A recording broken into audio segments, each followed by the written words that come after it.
คือมีเหตุการณ์กลัวกีพยบานการล้างชับเชฟเตะบอลโอนเอาไปเชื่อปรอดบาดเชื่อชราญเหมือนเดิมแล้วนี่ยังเอาตัวดังทำมูลเหตุไอเต้ให้เอาตัวดังทำเมียนเนี่ยหรือบัวหรือก่อมีนสลับประมาณเนี่ยได้ขนมครัวกีพยบานการล้างชับเชฟเตะบอลโอนไปเชื่อปรอดนี่เขาจะเกย์โดนเกย์บอกเขาก็ต้องมีเรื่องขนมบอกมีเนื้อใส่ในของนางมุ้ยฮะเนื้อใส่จ้ามันตั้งถักกดเตลียงจานหรือหมดกดนึงนั่งเตะจังแต่เป้เดี๋ยวก็ได้เมานั่งเตะยังก็ได้ทำปูนกดในขนมนั่งจังแต่เบี้ยมันตั้งถักกดประกอบปูนในขนมหรือมันในขนมนั่งเตะจังให้เป้ได้เตียงเมานั่งได้แช่อมที่ครูนั่งไปเสยชาปูนขนมในขนมนั่งจ้าจังบ้องเลยโรมันนึกเบี้ยมันเคยมันเรื่องนั้นเคยดิจ้าเคยมันถามลูกงัวก็ดูมันเลยตื่นหน้าจังแต่เป้เตียงไปได้เมานั่งได้เสยชาปูนขนมในขนมนั่งในขนมนั่งจังแต่ไปได้เยอะตัวเป้เทยจังเนี่ยดัดนักใบนักดัดแต่พวกไอ้หมอใบน้ำได้จุดน้ำโอ้เป๊ะใบน้ำนั่งชั่วจมูกแบบปุ๊บดัดแต่เจ้ามาแล้วเนี่ยดัดน้ำตาหน้าบ้านไอ้บอกมีรถได้บ้างเป๊ะกางเป๊ะตอนลิงตอนมาไปนั่งบับไฟใส่นั่งนอนเป๊ะไปเลยมามีรถกันเราโอ้มองจังใบทั้งนั้นดัดแต่เจ้ามาจ้าดัดนั่งหลบบัวมาเนี่ยได้บ่แล้วนั่นอะไรเนี่ยมันตั้งจะปักเต้เมียนปองมุยนั่งมิงไปจิมิงนั่งเตยเลี้ยงจานแต่มันตั้งทางไงนั่งก็เตยเลี้ยงจานหรือมันก็ในเด้งเตี้ยเต้มาตั้งแต่บอกเตียงไปเมานั่งไปใส่ชาบุกวนชมนักน้องนั่งบุกวนชมนักน้องนั่งแต่เป็นตั้งจะปักหัดนักน้องนั่งหรือมุนนักน้องนั่งเนี่ยดักจ้าเนี่ยดัดนักใบทั้งนั้นดัดโกแบบน้องสลับแบบพ้นด้วยกับไม่บอกจ้าแล้วนะบอกพ้นก็นักบานรถเจ๊งด้วยนะบอกมาจังดัดเลี้ยนั่งเลี้ยแดงกว่าบูก็โดยเฉพาะพ้นเลี้ยเป็นครัวนั่งมองจ้าเนี่ยดัดนักอัดเมียเลี้ยด้วยกับรองบวยเลยรถไอ้เบี้ยรถจังให้ไปใส่มีสักเท่เนี่ยมาเป๊ะใบทั้งนั้นนั่งดัดเตี้ยนั่งไปใส่ทำไม่บอกตับแง่งวก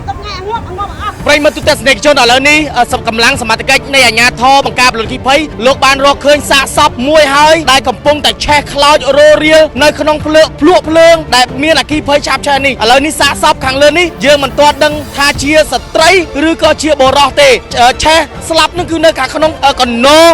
พลุเพลิงแต่มาดองป่าแล้วนี่กำลังอาญาทอในกำลังการหลุดที่เพย์โลกบานรอเคยสะสอบมาเนี่ยบาแช่คลาวโรเราใส่เพลิงนังชุ่งบ่าแล้วนี่กำลังสมาชิกโลกบานทั่วกาปตอเตียนบ่าแล้วนี่สมาชิกโลกบานเคยไงเราเคยมาเนี่ยให้บองโอนบ่าเราเคยมาเนี่ยให้คือสาซอบมาเนี่ยได้แชร์คลาวนั่งเยอะมันตอนนั่งทาเชียร์สตรีหรือก็เชียร์บอรอเตบ่าแล้วนี่สมาชิกบ่าสมาชิกโปโจเตบ่าเปรมชนยังก็โชว์รวมสาวสไลด์ได้มันนั่นคือเมียนเนี่ยระบัวมาเนี่ยคือแชร์เป็นขลุ่นให้แล้วนี่คือเมียนสลับมาเนี่ยให้ปันไตเยอะมันตอนนั่งทาก็เชียร์สตรีหรือก็เชียร์บอรอเตปันไตบ้านสตรีน้องน้องแต่จะมาให้ทางขโมยหรือก็บองอ้อนไหมเนี่ยสลับน้องปะปนเนี่ยใช้ครูนหนูไม่บ้านแช่หนึ่งเงยยังซ้ำซัวติดมิงยังมาดังได้เอาเสียจังเลยพี่น้องเตี้ยเมาเสียแต่เคยเพลินสะโทบ้านใดได้ปะปนนั่งกดชลูคนนี้ต่อเต็งเนี่ยหรือยังน่ะส่งมาตัวนี้เตะอันหรือส่งมาตัวนี้เตะจะปะได้นั่งยังไม่บิงปะได้นั่งกดชื่อก็สมัยเรือเตี้ยไอ้ปะปนต้องตามไปนะไม่ให้ลาเรือเตี้ยให้ยมเราเอาแต่เมาคนมาไว้จำโจเตี้ยให้เราจังมาสะโทต้องใส่อากงโยไอ้บ้านจังจ้าจะลือทำปะได้ปะปนชลูคนนี้ไหมชลูคนนี้ด้วยปีมดมาชลูได้ไงนั่งอันลือชลูเตะจ้าอันลือชลูเตะให้ลูกก็เคยเพลิงแช่ได้แต่เคยเพลิงแค่สะโทแต่ติดจังมาหายเนี่ยเจ็ดข้างมาชงเรียนดาวเพลิงปิงระบองเอาไหนไอ้ขยมความปังตักไปข้างในเมาแต่มิงจะบ้าท่านเนี่ยสลับนั่นคือเจียสตรีสตรีพวกนี่เตี้ยจำได้ที่เท่ามวยได้มิงปรงเถื่อนอายุปลายมาเนี่ยสลับได้มิงอายุปลายสายเชียงโอนสายเชียงนะมิงจ้าโอ้ยลูกเอ้ยให้ชอบองโอนกดเนินนะเตมิงจังมาปงยังจังท่าตั้งปีมาจักเตี้ยเอาไหนเมื่อตั้งปีเพลิงใช่มาเรามาน้องเอาเคยมาจักเตี้ยสอบแล้วเคยให้เปิดประกอบให้จะกดชิมจักเตี้ยนะมิงจ้าเจ้าเนี่ยดารอระบัวแช่เป็นขลุ่นหนึ่งนั่งไปได้กอดโอ้นั่งไปได้กอดจ้าพอดังปีไปได้กอดทำแบบปนกอดนั่นเลยเตี้ยแค่แต่ปนกอดนั่งรถไปข้างนอกจ้าตั้งใจเอาให้อ้นเอาคนเชิญมิงแน่เอาคนมิงน้ำดอกมิงยืนสินมาเอช่วยกำจัดเคลื่อนหมดมันหล่อช่วยบำบัดระเลียหนึ่งเสียสลายตามมันใจถึงมิงพร้อมแต่มีอารมณ์สลักขนมมดก่อยเป๊ะปลาปลามวยติบเติมไตปีมือนารีปนนกอาจปลาปลาบานตะดอลใบไข่เชียร์ลึกดำบงกาแฟ4 in 1มีนสกขมายผลิตโดยกรมหุ่นกาแฟทอมจิตสินไวยูที่นี้เตียงคุณภาพหนึ่งดำไมเท่าเติมไตมวยปอนเรียลขนมมวยกันจบหนึ่งมีนแต่มวยกดในกัมพูชีลุเลียงแคลงปีซุนซีไมโกบังโจดำไรระหดอล50% រាល់ការទិញគ្រឿងអេឡិចត្រូនិកគ្រប់ប្រភេទសម្ភារៈផ្ទះបាយទូរស័ព្ទដៃនិងគ្រឿងសង្ហារិមពីក្រុមហ៊ុនសុនស៊ីមិចកូនឹងទទួលបានការបញ្ចុះតម្លៃរហូតដល់ 50% ភ្លាមអនុវត្តចាប់ពីថ្ងៃទី1ដល់ថ្ងៃទី30ខែវិច្ឆិកាឆ្នាំ2025នេះតែប៉ុណ្ណោះរស់ឡើងកុំឲ្យឱកាសដ៏ពិសេសនេះកន្លងហួសទៅឲ្យសោះ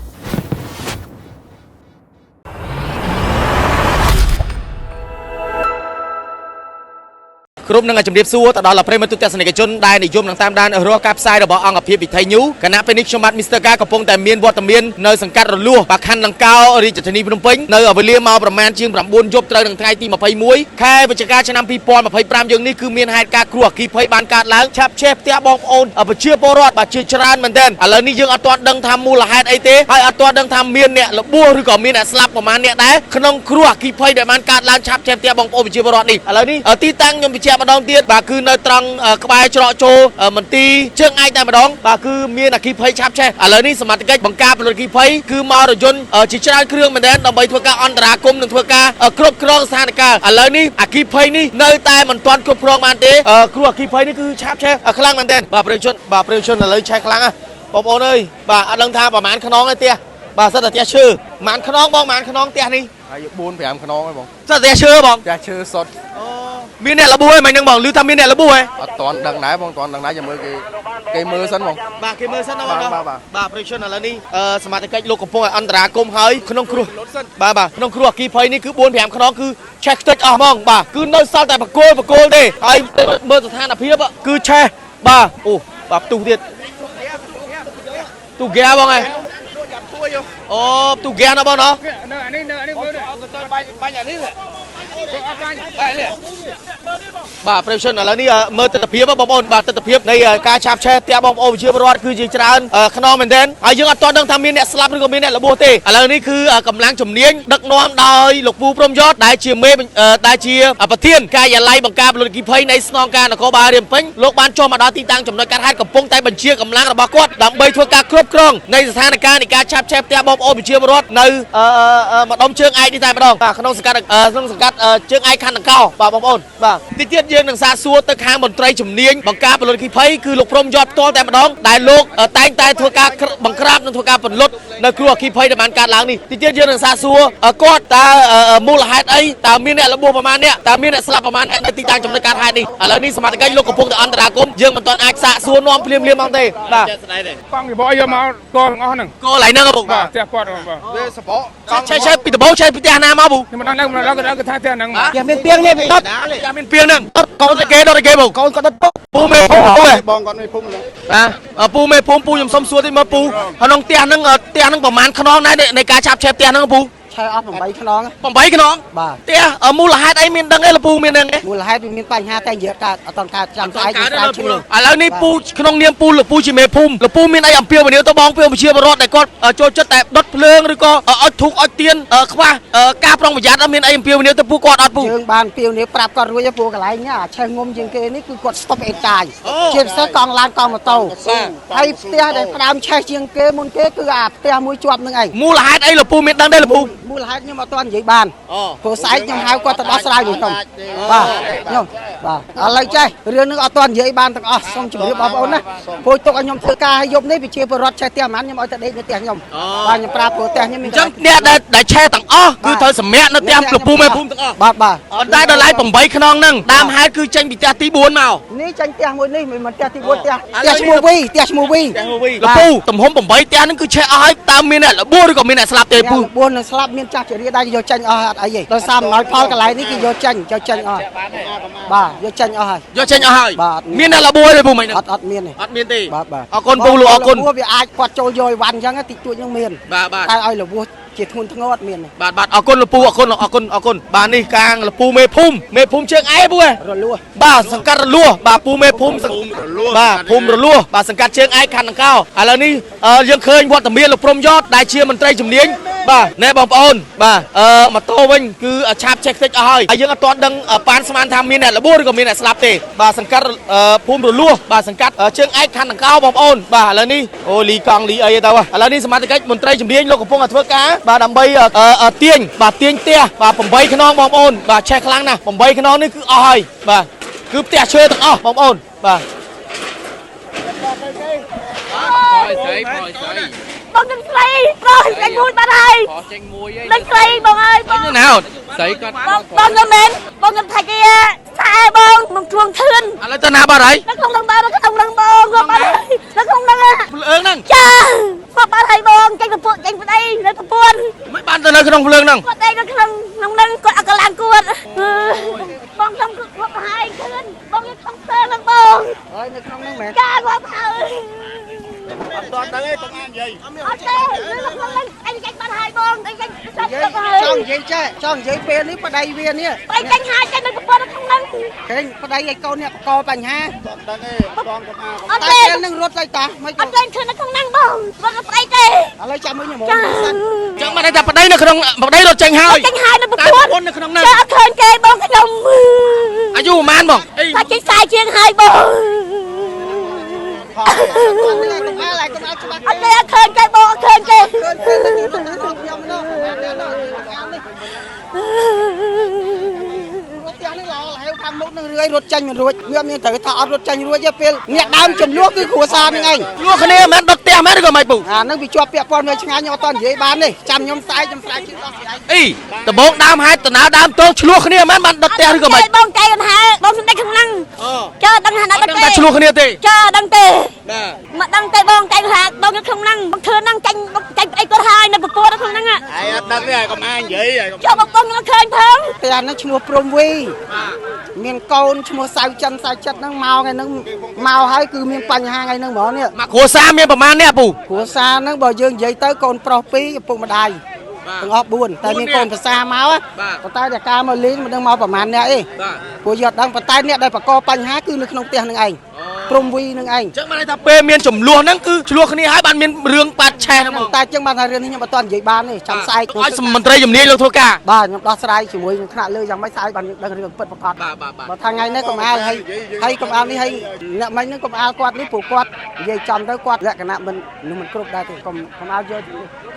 ចាំមើលសិនចាំមើលតិចខ្ញុំទៅស្រាវជ្រាវនឹងក្រៅព្រោះមិញគាត់ឈុលទៅផ្ទះខ្ញុំច្រើនណាស់អ្នកឆេះហ្នឹងណាអញ្ចឹងទៅចាំខ្ញុំទៅមើលអ្នកណាខ្លះនៅហ្នឹងព្រោះឥឡូវខ្ញុំនៅទីនេះរហូតយត់ដឹងថាអ្នកណាខ្លះទៅដល់ហ្នឹងឯងបាទ អរគុណលោកពូមេភូមិអរគុណអរគុណ ឥឡូវនេះមកសរុបដល់មកនេះខ្ញុំរាប់មិញរាប់តាមឈ្មោះផ្ទះមិញចូល8ខ្នងហើយបាទ kia bật thóm ấy ជាបឋមទេណាប៉ុន្តែចាំមើលដល់ស្អែកខ្ញុំស្រង់សถิតិមើលតើពិតប្រកបហ្មងបាទព្រោះផ្ទះខ្លះវាប៉ះពាល់តិចតួចវាអត់ខ្លាំងអញ្ចឹងណាអញ្ចឹងក៏យើងរាប់បញ្ចូលដែរអញ្ចឹងចាំស្អែកបានយើងច្បាស់បាទអរគុណ ពូមេភូមិមកគាត់និយាយក្បោះក្បាយបាទប៉ុន្តែអ៊ំស្រីតែគាត់ច្បាស់បងប្អូនគាត់យើងមិនទាន់ការរៀបរាប់នឹងមិនទាន់ច្បាស់កាលទេតតែខាងមន្ត្រីជំនាញលោកធ្វើការសាសួរសិនហើយលោកធ្វើការស៊ើបអង្កេតនិងស្រាវជ្រាវថាមានមនុស្សស្លាប់ឬក៏រស់នៅក្នុងហ្នឹងអញ្ចឹងទុកឲ្យមន្ត្រីជំនាញលោកធ្វើការបន្តសិនជុំវិញគ្រោះអគ្គីភ័យដែលឆាបចេះផ្ទះបងប្អូនប្រជាពលរដ្ឋនៅភូមិរលួសនិងសង្កាត់ជើងឯកខណ្ឌដង្កោផងដែរជុំវិញគ្រោះអគ្គីភ័យខាងលើផ្ទះ8ខ្នងដែលជាផ្ទះបងប្អូនជំរាបប្រជាពលរដ្ឋហ្នឹងលោកពូមេភូមិក៏បានប្រាប់ដែរថាបែរជាមានចំនួនហើយក៏មានរឿងហេតុការណ៍ឆាបឆេះផ្ទះហ្នឹងតែម្ដងរហូតដល់រៀលដល់ផ្ទះ8ខ្នងនេះឥឡូវនេះសមត្ថកិច្ចលោកមន្ត្រីជំនាញលោកកំពុងតែធ្វើការមិនដឹងថាមានអ្នកស្លាប់ឬក៏មានអ្នករបួសទេចុកឲ្យខាងមន្ត្រីជំនាញលោកធ្វើការបន្តជុំវិញគ្រោះអគ្គីភ័យដែលបានកើតឡើងនៅកន្លែងកើតហេតុនេះតែម្ដងផ្ទះបងមួយណាបង នេះផ្ទះនេះផ្ទះជាប់គ្នាហ្នឹងហើយតាំង3ហ្នឹងឆាបាត់ហើយហ្នឹង ចេញពីផ្ទះណាមកមុនបង ផ្ទះអាផ្ទះនេះ មិនចឹង ខ្ញុំអត់ដឹងខ្ញុំមកពីធ្វើការចេញមកធ្វើ ឃើ ការ ញឆេះប្រហើយ ចា មកដល់ផ្ទះឃើញមិនផ្ទះមិនបៀបមិនបង មកបងម៉ែខ្ញុំថាឆេះផ្ទះអស់ហើយហ្នឹងមានបានប្រម៉ូអីហ្នឹងតាកៅអៅយកអត់យកហង អត់មានបានសល់អីចឹង អត់លីង ទេថាការគាត់នៅតមកធ្វើការចាំខ្ញុំតែគាត់នៅតមកដល់ពេលម្ដងឃើញឆេះអស់អាលីង ធូបងឲ្យបងអត់មានអ្នកណានៅផ្ទះហីហ៎បង នៅម៉ែខ្ញុំអីនៅតែ ចាឥឡូវគាត់ទៅណាហើយគាត់ចេញផុតអស់ហើយណោះ ចាបង ចាញ់អស់តែមនុស្ស ចេញអស់ហើយនេះ ចាំតាមមនុស្សអត់ទេបានចាំបន្តមកអីបានយក ទៅ ទៅ យកបាន1 2យកបានតែ2 ចាំអត់អីចឹងហ៎អត់តែមនុស្សបានចេញរួចឲ្យបានយកស្អីស្អីដែរ ម៉ែនៅនោះអស់ហើយ និយាយបានយកស្អីស្អីចេញដែរអានេះតាមពាក្យតគ្នាឆ្លោះគ្នាដូចប្រពន្ធទេប្តីអ្នកតតែគាត់ថាពាក្យតគ្នាទេតែគាត់ថាការពិតយកតចាយកតច្បាស់ហេ បាទប្រិមិត្តនេះហើយបាទបងប្អូនជាពលរដ្ឋនិយាយតគ្នាថាគាត់ឆ្លោះគ្នាបាទឆ្លោះគ្នាបាទចេញជាបាទហឹង្សាចេញហឹងអគ្គីភ័យបាទហើយបាទចេញគ្រោះអគ្គីភ័យហើយយើងអត់ទាន់ច្បាស់កាលទេទុកឲ្យមន្ត្រីជំនាញលោកធ្វើការឥឡូវនេះមន្ត្រីជំនាញលោកបានស្រាវជ្រាវបដាអាសន្នសិនហើយអត់ទាន់ដឹងថាមានអ្នករបួសឬក៏មានអ្នកស្លាប់ទេបាទឮថាមាន តែពេលដល់វ ឆេប៉ុណ្ណា ឆេមកខ្លួនគាត់ឆេ ពីណាគេឆេ ពូខ្មៅក៏ឈ្មោះខ្មៅ មិនចឹង ពេទ្យបាទអីគាត់នៅផ្ទះគាត់ឡើងនេះតែឆេមុនគេផ្ទះគាត់ហ្នឹង ឆេមុនគេតែគាត់នឹង បាទ ចុះប្រពន្ធគាត់ ពូនគាត់អីហ្នឹងតែគាត់ឆេឆេមកខ្លួនហើយទៅពេទ្យបាទអី ដើមហេតុមានដឹងរឿងអី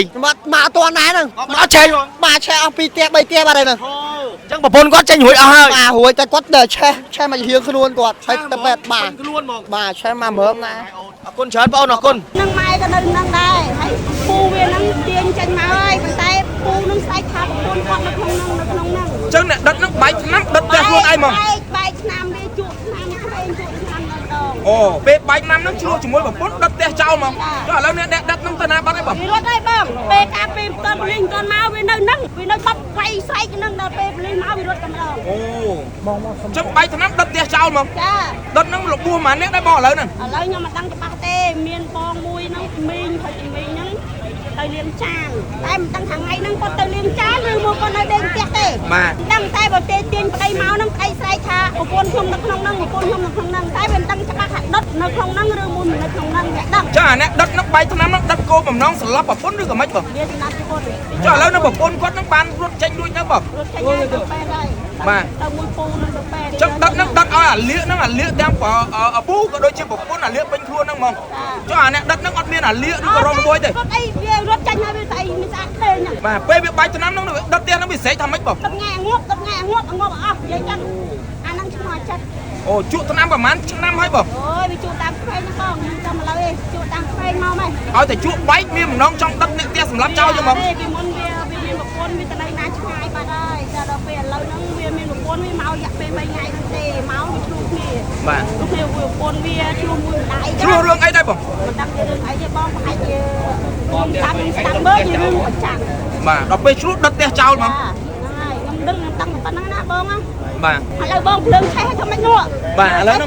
បាទឥឡូវហ្នឹងកម្លាំងអាជ្ញាធរគាត់កំពុងតែបាញ់ពលុតឲ្យបងគុំបារម្ភអីចុះឥឡូវហ្នឹងអ្នកដែលបាត់ហ្នឹងបាត់អ្នកណាដែរបង បាត់បងធឿនស្រី